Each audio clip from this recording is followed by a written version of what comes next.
Hey, thanks for tuning in. So this is a video that's going to go over version 1.0 of DeDe RIG, which is available for sale on our website, digitaldouble.com.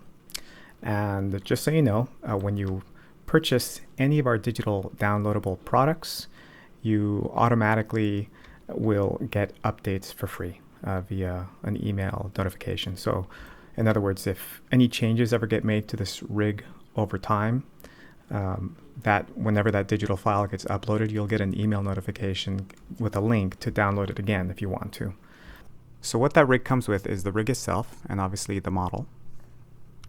These cool tools up here, which I'll go through in a minute, and some videos, some introductory animation videos just to get you started. So the idea with the rig is to give up-and-coming animators or people who've never animated before but want to dive in and try to give animation a try and not have to worry about all the technical issues with modeling and rigging. It's just sort of a ready-to-go rig just to do some fun character animation.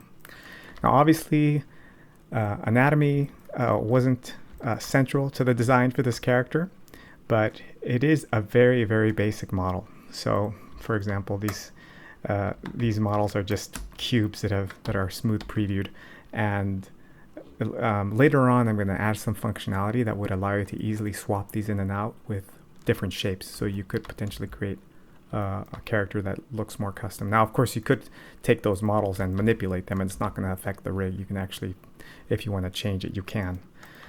So that's kind of cool.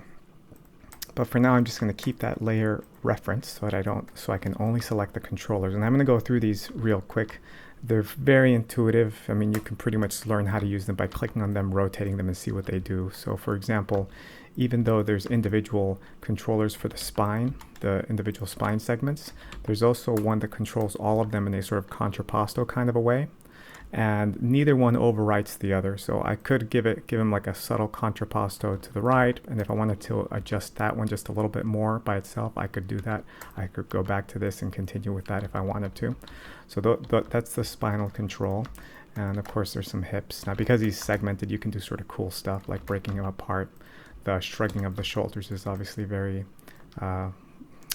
metaphoric, not really anatomical. And the limbs are controlled through inverse kinematics. So the rotation of the hand is forward kinematic, but then the position of the elbow and the arm is inverse kinematic control. There's most everything else is forward kinematic, like the fingers, but I tried to keep things as simple and streamlined as possible. So for instance, when you rotate that, it automatically curls the fingertip, but you can go over here and adjust how much of that auto curl occurs. So you can either get rid of it entirely or increase it even more.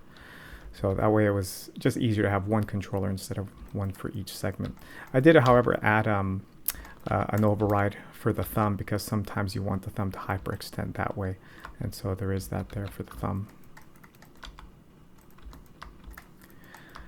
Let's see, neck and head, and then the feet are also IK, but there's a number of controllers here, so you can use the big one for moving the foot and leg wherever you want it to.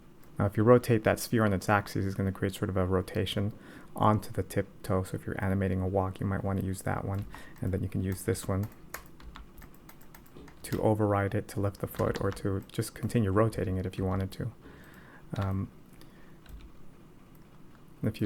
If this goes back, then it kind of goes up on the heel.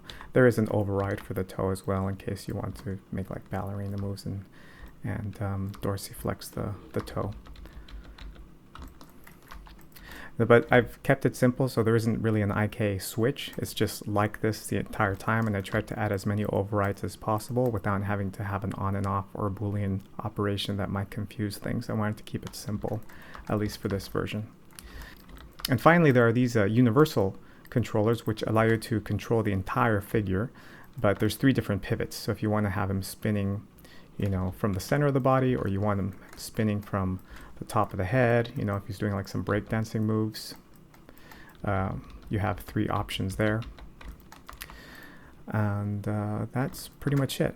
Now, the most powerful aspect, in my opinion, about this rig is the tools that are included up here. So I'll just go from left to right. So there are these left and right hand poses that you only have to click on once, and it goes to a preset pose, and then you hit G, which is the key in Maya to repeat the operation. And if it's in that pose, it's going to go to another pose that's stored inside of this script. And there's a few different sort of classical hand poses, and you can use these as starting points. So often when you're first getting started with an animation, one of the things that feels kind of tedious to do is to get the character away from its very static and lifeless T pose. Well, you can use these tools to quickly get the hands into a relaxed position or a fist position.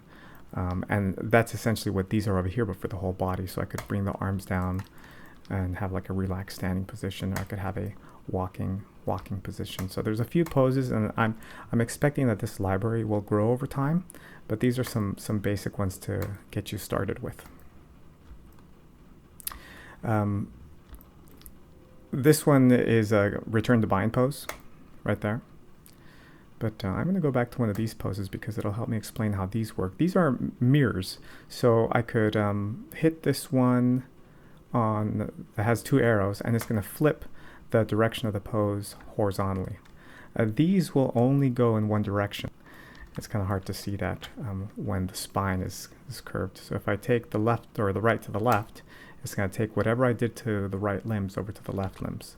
So this is a really quick way to just kind of mirror a posture. And then for the spine, you could push it to the left.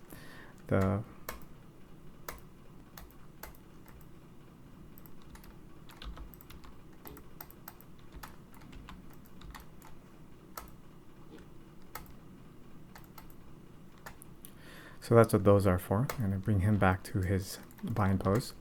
These are for animation, selection, and keying. So if I go to a pose, and if I want to key everything, I could select everything, every single object, and I could proceed then to deselect what I don't want to key, or just keep it selected and hit that red button.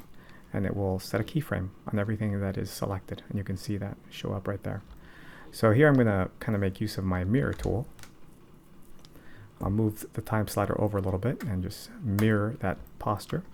And I have my auto key turned on, so now I have the beginning of a walk cycle by just a couple clicks. So as you can see, it's really easy to use. It's really easy to get up and running with this, and then just focus and spend your time on giving it character, giving it a sense of weight.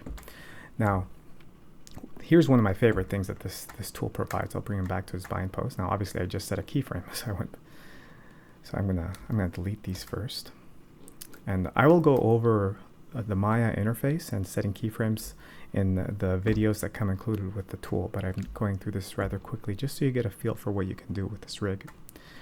Let's get him in another pose, maybe this one right here. Or actually, let's see.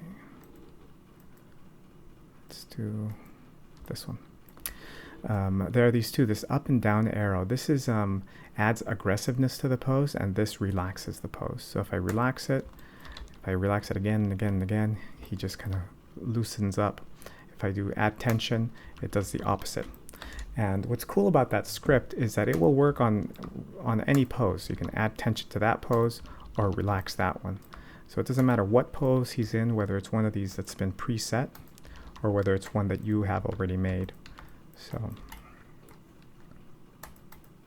okay. So adds tension, adds relaxation. I only have to click on it once and then hit the G key on the keyboard to repeat and add more and more and more to it.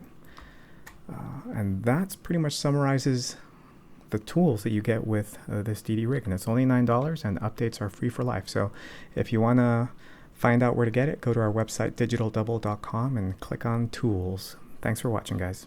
Bye.